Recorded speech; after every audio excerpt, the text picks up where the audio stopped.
A day in my life with my newborn baby. As usual, ito na nga pagkatapos niyang magpa-araw ay maliligo na nga siya. Medyo okay na nga yung poops niya, hindi na siya ganun kadalas mag-poops, kaya naman talagang mas lalong guminhawa na ang pag-iisip ko. At eto na nga, pagkabuklat ko pa lang ng diaper niya, bumungad na ang poops niya. At eto namang daddy niya may pagdaan pa at gigil na naman sa kanya. Naglalaba nga pala ang daddy Gerson habang pinapaliguan ko tong si baby Ellery. Sinubukan ko na nga rin pala sa kanya itong Nature to Nurture na body wash and baby shampoo. Grabe, napakaganda rin pala nitong gamitin. Sobrang safe gamitin lalo na sa katulad ni baby newborn babies pa lamang. Napaka-safe talaga dahil organic ang mga ingredients nito. Walang matapang na amoy, tear-free, pwedeng-pwede sa face, body at sa hair ni baby. All in one na, 'di ba? At heto na nga, pagkatapos niyang maligo ay niready ko na nga rin pala itong mga gagamitin ko sa pagbibihis sa kanya. Sa ngayon nga ay nilalagyan ko siya ng mansanilya dahil nga dumadalas nga yung poops niya nito mga nakaraan. Baka nga masakit ang tiyan niya gaya ng sabi ni Lola, maglagay ng mansanilya para iwas kabag.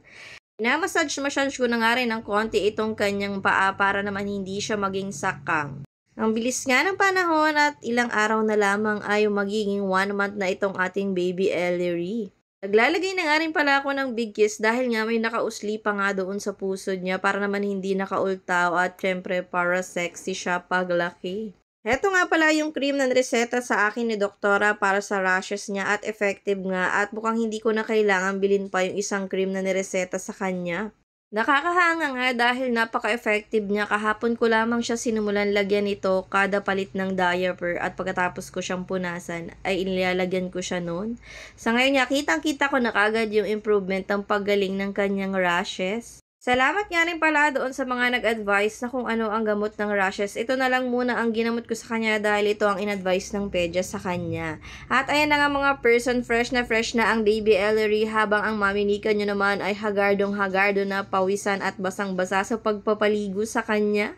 At ayan na nga mga person, after niya umiyak at pinadede ko na nga ang ating baby Ellery, nakatulog na siya with the music ng worship song.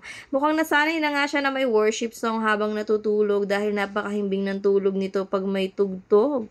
Tingnan niyo naman ang baby Ellery, ang sarap na ng tulog niya.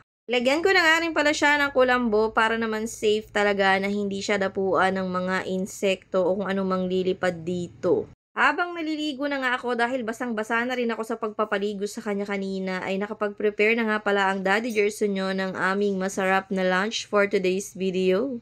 Ay Diyos ko, akala yata niya ay kasali siya sa mga kakain at nagising na nga ito, kaya naman pinabreastfeed ko na nga muna siya para naman makatulog ulit siya at makakain kami. So, eto na nga mga person, for dalapang na talaga ako dahil gutom na ang breastfeeding mama nyo. Kailangan kong kumain ng marami para marami akong mapadede kay baby Ellery para mabilis din siyang lumaki at healthy. So, hanggang dito na lamang muna mga person ang ating for today's video. Kain po tayo. Thank you for watching Mommy Nika Mini Vlog. See you tomorrow. Babu!